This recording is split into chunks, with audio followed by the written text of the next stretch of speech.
Welcome to my channel MB sir. আজি আমি ৰাজনীতি বিজ্ঞানৰ পাৰ্টেৰ লেসন নম্বৰ 4 আন্তৰ্জাতিক সংগঠনৰ আন 10টা গুৰুত্বপূৰ্ণ MCQৰ বিষয়ে আলোচনা কৰিম।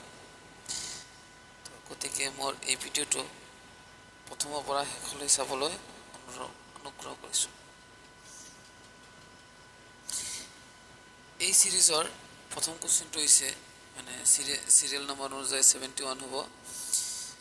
What is the full form of IAEA? IAEA এর সম্পূর্ণ রূপটো কি বা সম্পূর্ণ রূপ কি? A international atomic energy act, B international atomic energy accord, B C international atomic energy agency, option number D international atomic stand agency. ইয়ার সঠিক আনসারটো হ'ব option number C international atomic energy agency. এই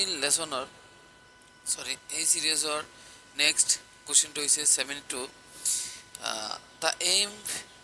The main objectives of International Atomic Energy Agency are to be promote the peaceful use of this.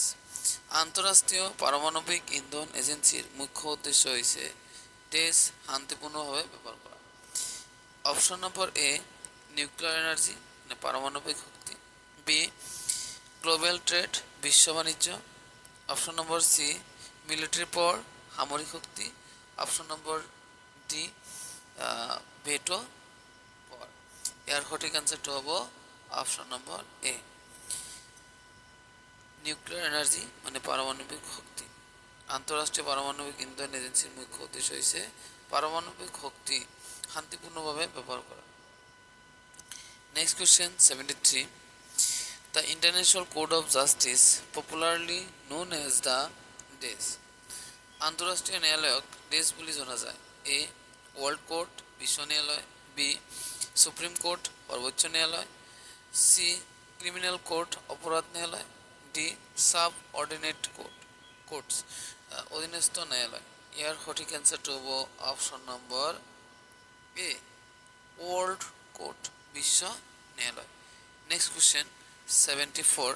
The international organization that works for the protection of human rights all over the world is সমগ্র বিশ্বত মানৱ অধিকাৰৰ সুৰক্ষাৰ বাবে কাম কৰা আন্তঃৰাষ্ট্ৰীয় সংস্থা হৈছে এ অ্যামনেস্টি ইন্টারন্যাশনাল আন্তর্জাতিক সমাধান, বি ইন্টারন্যাশনাল মনিটারি ফান্ড আন্তর্জাতিক মুদ্রা নীতি, সি ওয়ার্ল্ড ট্রেড অর্গানাইজেশন বিশ্ব বাণিজ্য সংস্থা, ডি ইন্টারন্যাশনাল কোর্ট আন্তঃরাষ্ট্রীয় ন্যায়ালয়। ইয়াৰ সঠিক এনসাৰটো হ'ব অপশন নম্বৰ এ অ্যামনেস্টি ইন্টাৰন্যাশনাল হৈছে সমগ্ৰ বিশ্বত মানৱ অধিকাৰৰ কাৰণে কাম কৰা এখন আন্তৰ্জাতিক বেচৰকাৰী সংগঠন। Next, who was the first female president of the United Nations General Assembly? ৰাষ্ট্ৰসংঘৰ সাধাৰণ সভাৰ প্ৰথম মহিলা সভানেত্ৰী কোন আছিল? অপশন নম্বৰ এ প্ৰতিভা দেৱ সিং পাটিল, বি বিজয় লক্ষ্মী পণ্ডিত, ডি দ্ৰৌপদী মুৰ্মু, ডি এঙ্গি ব্ৰুকস। ইয়াৰ সঠিক আনসাৰটো হ'ব অপশন নম্বৰ বি বিজয় লক্ষ্মী পণ্ডিত। আৰু তেখেত ভাৰতৰ মহিলা আছিল আৰু তেখেতে ৰাষ্ট্ৰসংঘৰ সাধাৰণ সভাৰ প্ৰথম মহিলা সভানেত্ৰীও আছিল। Next question 76। What is the term of a non-permanent member of UNSC? ৰাষ্ট্ৰসংঘ নিৰাপত্তা পৰিষদৰ অস্থায়ী সদস্যৰ কাৰ্যকাল কিমান? এ 2 years, B 5 years, C 10 years, option number D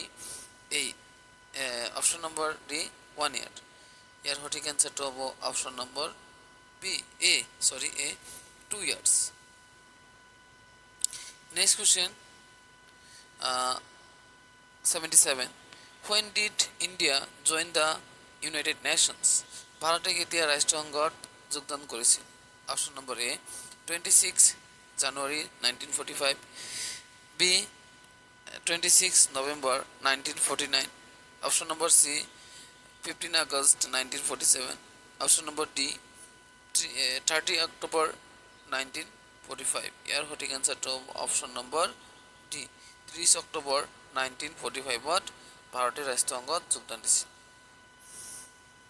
next 78 number question which of the following is not a main purpose of the United Nations তলৰ কোনটো ৰাষ্ট্ৰসংঘৰ মূল উদ্দেশ্য নহয় এ maintaining international peace and security আন্তঃৰাষ্ট্ৰীয় শান্তি আৰু নিৰাপত্তা বজাই ৰখা B promoting economic and social development অৰ্থনৈতিক আৰু সামাজিক উন্নয়ন প্ৰসাৰ কৰা সি upholding human rights মানৱ অধিকাৰ ৰক্ষা কৰা ডি regulating international trade ইয়াৰ সঠিক আনসাৰটো হ'ব অপশন নম্বৰ ডি ডি হৈছে একদম কাৰেক্ট আনসাৰ আন্তঃৰাষ্ট্ৰীয় বাণিজ্য নিয়ন্ত্ৰণ কৰা বা regulating international trade এটো ৰাষ্ট্ৰসংঘৰ মূল উদ্দেশ্য নহয় next question 79 where is the headquarters of the United Nations located ৰাষ্ট্ৰসংঘৰ মুখ্য কাৰ্যালয় ক'ত অৱস্থিত A Geneva Switzerland B New York city